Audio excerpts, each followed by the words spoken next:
An island, landlocked, sat in the middle of a sea of glittering snow. I, its only inhabitant. As I sat on the small plot of land, I realized that this is what I should, what I need to strive for. It is my Querencia, a place that represents all I can be and all that I want to be. I have not spent much time here, but I believe that adds to its spiritual power. Of the goal I must attempt to reach. As I sat in my Querencia, I observed a line of ants, doggedly making their way across the small patch of sand that is my Querencia. I do not know where they were going or what their purpose was, but they moved steadily forward, one after another, reveling in the simplicity of their lives. No decisions, no controversy, just following. I thought, wouldn't life be simpler if we were like ants, just following the person ahead of us?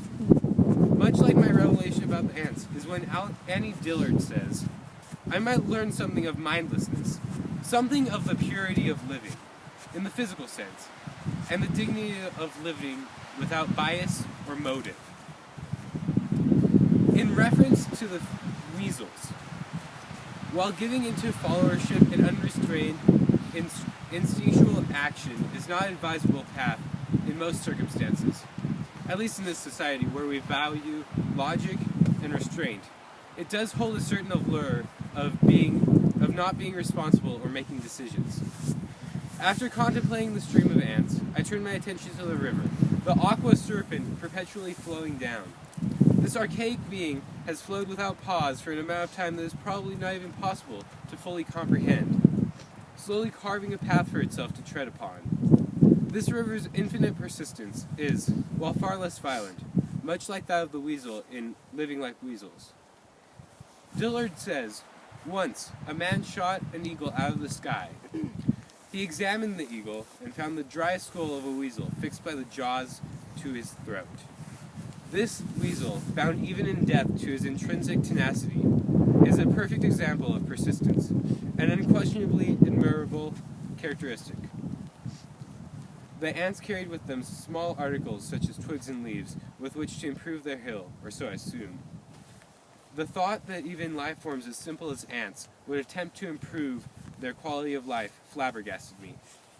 This trait, one that I believed was uniquely human, goes against what Dillard says about human nature.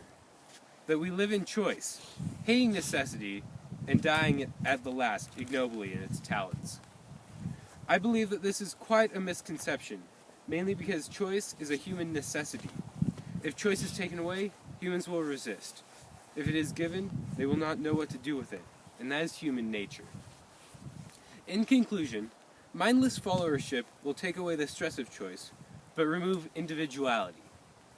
Persistence will get you places, possibly attached to the neck of an eagle. And humans will either protest a lack of choice or abuse their ability to choose. I have built a sense of place in my Querencia, and I believe that a sense of place is very important, because without one, it is impossible to have a sense of self and a sense of direction in life.